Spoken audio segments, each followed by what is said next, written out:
Bonjour Gérard Larcher. Bonjour. Merci d'être ce matin sur LCI. On va tout de suite parler de Belmondo. On voyait les images il y a un instant. Hommage évidemment cet après-midi aux Invalides. Un acteur immense, popularité hors norme. Il incarnait quoi?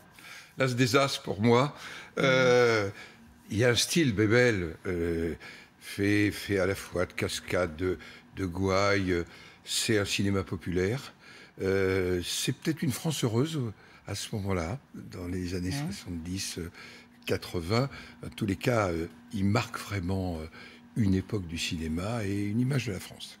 Vous ne serez pas cet après-midi? Non, je serai aux Journées parlementaires, mais le Sénat sera naturellement représenté par son vice-président Pierre Laurent, et par des sénateurs et par le président de la Commission de la Culture qui est en charge le cinéma et les médias, Laurent Lafont. Vous serez aux Journées parlementaires LR. On va parler de LR, quand même un gros sujet qui vous occupe, je pense. Mais d'abord, la réforme des retraites, elle concerne tous les Français. On l'a fait ou on ne l'a fait pas? Jean Castex a semblé fermer le dossier hier, pas le moment. Écoutez, notamment de supprimer les régimes spéciaux, je vous laisse.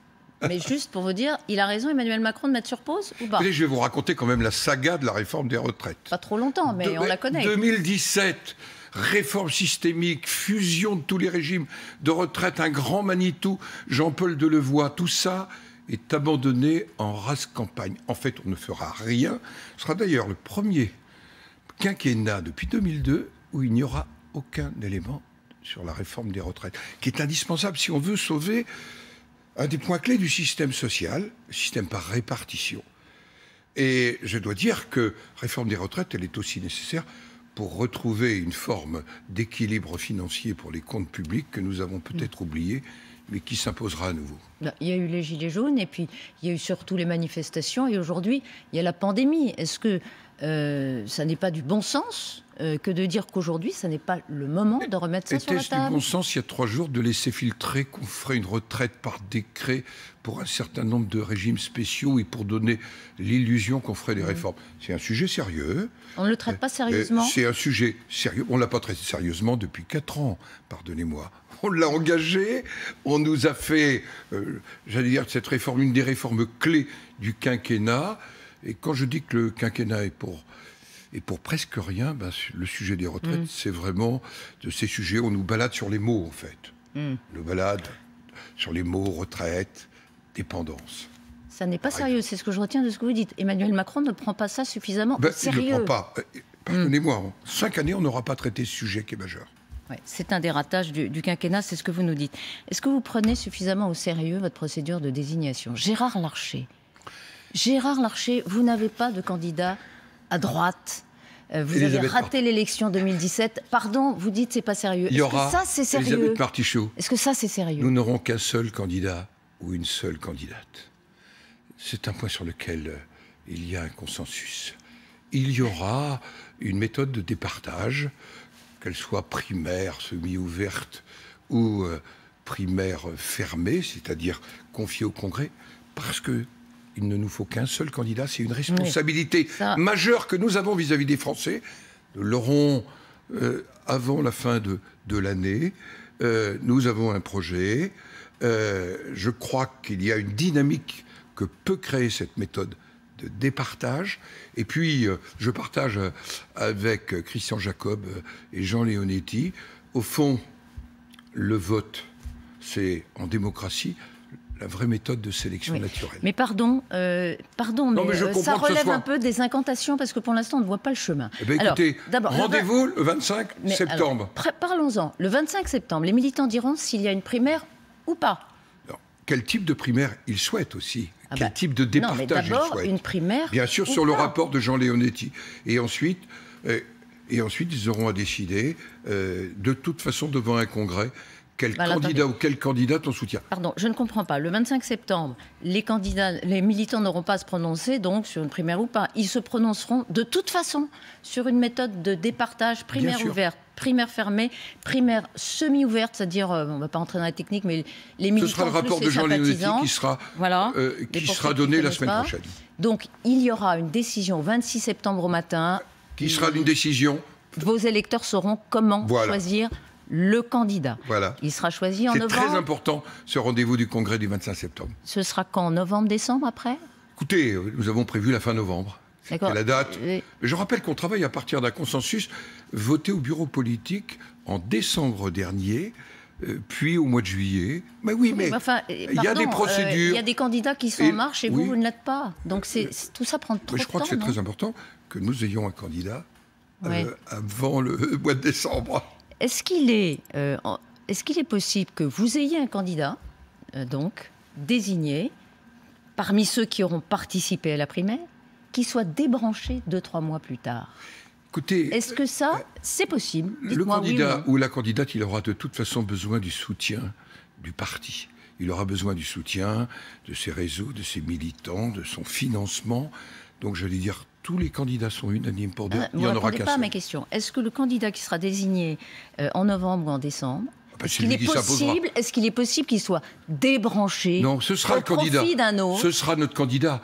On ne peut pas invoquer. Donc la réponse est non. On ne peut pas invoquer le vote des militants le 25 septembre et considérer que fin novembre, il n'aurait plus de sens. Donc, en avril, le candidat désigné sera celui choisi qui vous par les militants dans le cadre d'un congrès. Qui aura l'argent du parti, qui aura le soutien du parti. Voilà. Donc, ok.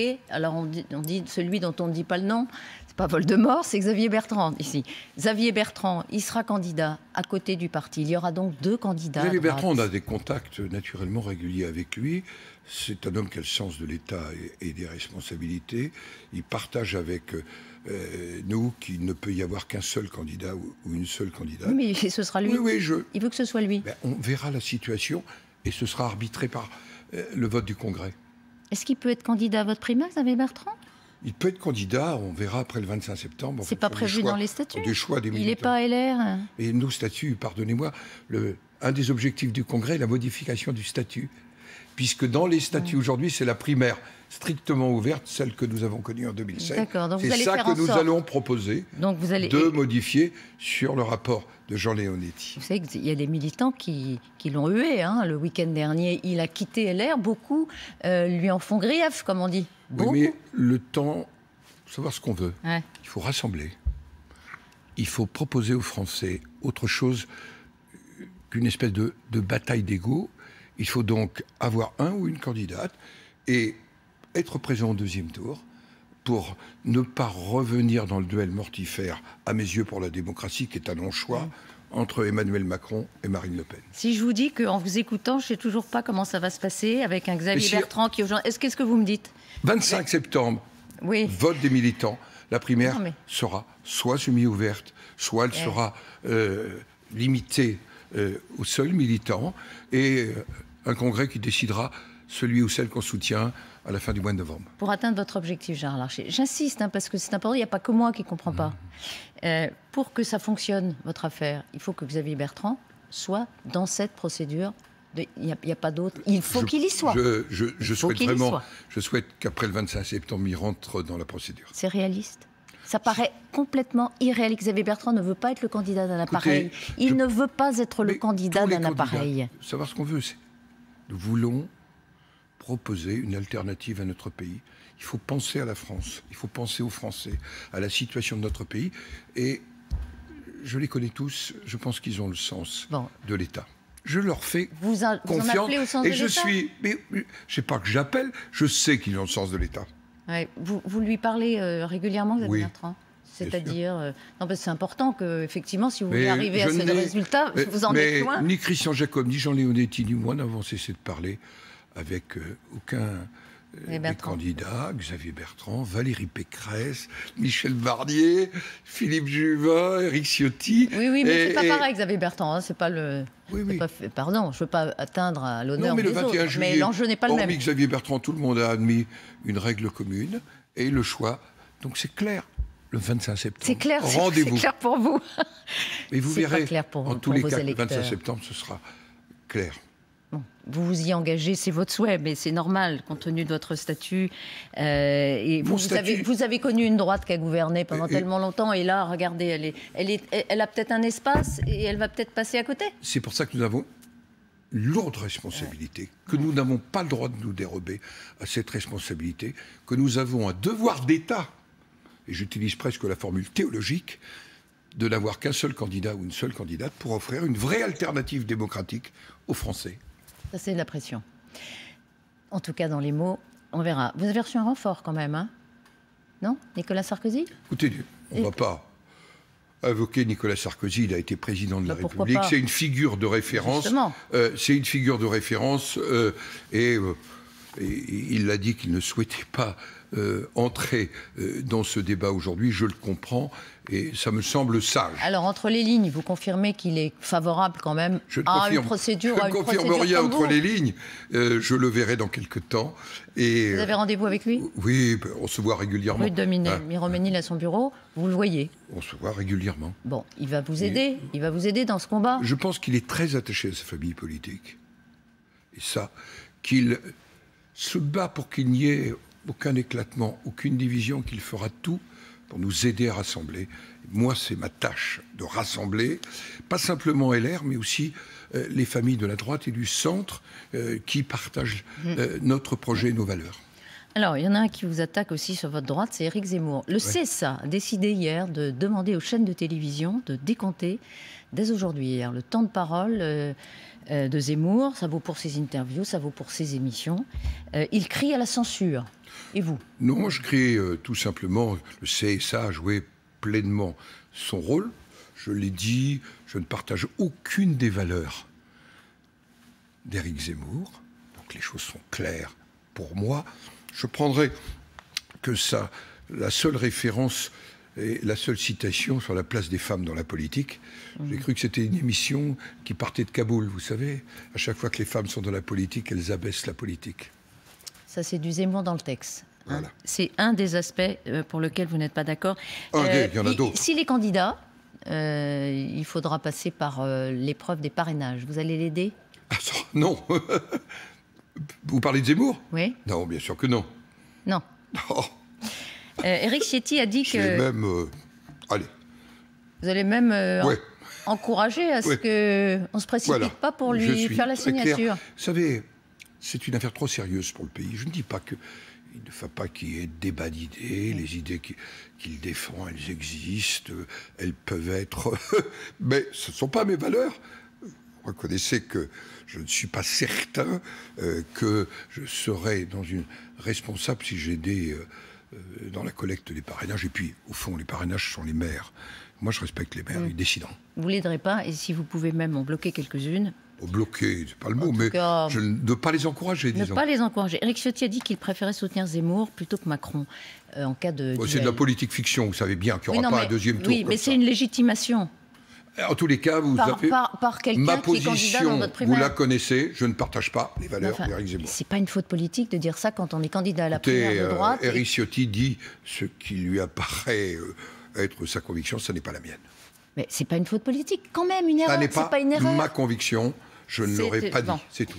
Nouvelle affiche et interview dans le Figaro ce matin de Marine Le Pen. Elle vous traite par le mépris sur la question migratoire et l'accueil des Afghans. Je ne sais pas ce que sont les Républicains. Il y a peu, ces gens voulaient accueillir la terre entière. Citation du Figaro, Marine Le Pen ce matin.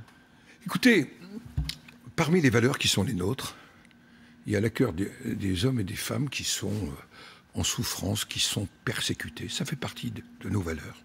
En même temps, le droit d'asile, ça ne doit pas être détourné pour être un appel d'air sur une immigration que notre pays ne peut plus aujourd'hui accueillir, accepter et intégrer. Voilà un des dossiers qui n'a pas été traité au cours du quinquennat d'Emmanuel Macron. Donc, on a des valeurs, et vous voyez bien que ce n'est pas les mêmes que Mme Le Pen, puisqu'on parle de valeurs, et en même temps, il faut traiter la question. On aura une présidence française de l'Union européenne. À temps partiel, puisqu'on aura beaucoup d'élections. Vous voulez dire qu'Emmanuel Macron sera président de l'Union européenne en étant candidat? On sera à temps partiel. Bon, c'est quand même une réalité. On aura les élections présidentielles, on aura les élections législatives. Mais le sujet des politiques migratoires, du droit d'asile au niveau de l'Europe sera un des grands sujets de la présidence française. Alors il y aura beaucoup de propositions, on attend celle des Républicains, mais Marine Le Pen propose la nationalisation des autoroutes et la privatisation de l'audiovisuel public sur ces deux sujets.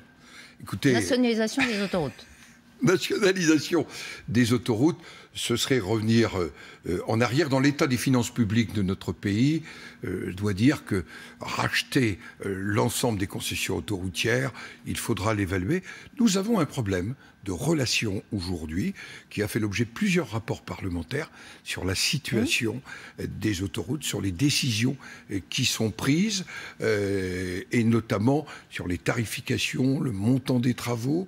Tous ces sujets-là, ce sont des sujets notamment que nous traitons actuellement au Sénat. On a eu un premier rapport l'an dernier et c'est un sujet qui mérite le contrôle parlementaire. Mais la nationalisation, c'est pas sérieux. Écoutez, ça fait partie des mots de campagne. Il faut voir dans quelles conditions on contrôle mieux les concessions autoroutières. Privatisation de l'audiovisuel public. France 2, France 3, France 5, France Inter, France Culture. Je n'y suis pas favorable. Je pense qu'il faut qu'il reste un pôle audiovisuel public à côté d'un ensemble privé qui, d'ailleurs, résulte d'une forme d'équilibre dans notre pays. Parce que je crois que ça assure une forme de pluralité, ça assure aussi une présence territoriale. Je pense que l'équilibre entre les deux, cette forme de société un peu mixte que le gaulliste que je suis continue à penser comme une réponse à la spécificité de notre pays. Donc c'est une mauvaise proposition. C'est une mauvaise proposition. Encore deux questions, Gérard Larcher. Qui succédera à François Baroin à la tête de l'Association des maires de France? Ça, c'est un sujet qui doit vous intéresser puisque vous incarnez justement la France des territoires. François Baroin a adoubé, d'une certaine façon, le maire de Cannes, David Lisnard. Il y a un autre candidat qui est le maire UDI de Sceaux, Philippe Laurent. Et vous? Écoutez, l'Association des maires de France est une association importante qui représente ces 35 000 communes de France. Association d'autant plus importante qu'aujourd'hui, avec les départements et les régions, ils forment territoires unis. Et qu'aujourd'hui, à un moment où nous avons plus que jamais besoin de décentralisation, à un moment où le Parlement va débattre en décembre à la suite du Sénat un approfondissement de la décentralisation, une réorganisation de l'État aussi territorial. C'est donc un choix important. Je recevrai les deux candidats. Bon, on ne se prononce pas. Il y a encore un mot important. On parlait de forme d'esprit français tout à l'heure en évoquant Jean-Paul Belmondo. C'est cet esprit français sans doute que visaient les terroristes du 13 novembre. Le procès a commencé, il va durer 9 mois. Un procès qui peut un peu réparer cette blessure. Ça va être un temps de la manifestation de la vérité, un temps de restitution et de partage avec l'ensemble de la société. L'instruction, c'est à l'intérieur du monde judiciaire. C'est naturellement un procès qu'on qualifie d'historique, en tous les cas, dans cette première partie du XXIe siècle. Il l'est par son importance, par les thèmes, par les souffrances qu'il porte. C'est aussi ce procès, la victoire de l'état de droit face à la barbarie. Et pour moi, c'est très, très important. Et vous saviez, vous receviez hier l'ancien ministre de l'Intérieur. Bernard Cazeneuve. Ça a été un moment où, c'est un souvenir très fort pour moi, j'étais président du Sénat, où nous avons fait front ensemble face à la barbarie. Il y a des moments qui doivent être des moments de rassemblement et faire front. Et faire front pour l'état de droit. Ça me renvoie à certaines violences qu'on voit ici ou là, y compris dans un certain nombre de nos quartiers ou ailleurs. Faire front quand l'essentiel est en cause face à la barbarie. Voilà pourquoi ce procès est un moment important. C'est aussi un moment de réparation pour tant de victimes, tant de familles, tant de douleurs. Mais c'est la réaffirmation des valeurs de la démocratie. Merci infiniment, Gérard Larcher, d'avoir